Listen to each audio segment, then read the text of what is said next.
शाहीर अण्णाभाऊ साठे यांच्याविषयी बोलणार आहोत. अण्णाभाऊ साठे हे महान थोर समाजसुधारक, लेखक, कादंबरीकार व शाहीर होते.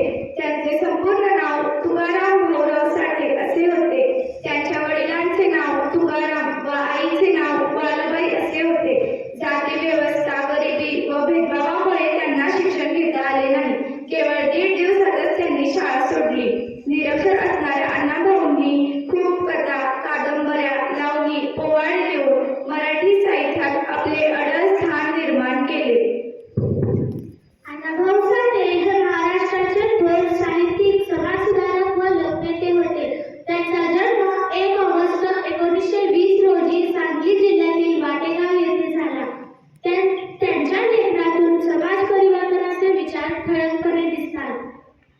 त्यांनी गरीब, दलित व शोषितांच्या व्यथा आपल्या लेखनातून मांडल्या.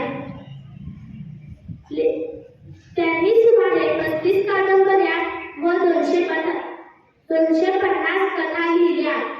त्यांची सुप्रसिद्ध कादंबरी म्हणजे फकीरा होय.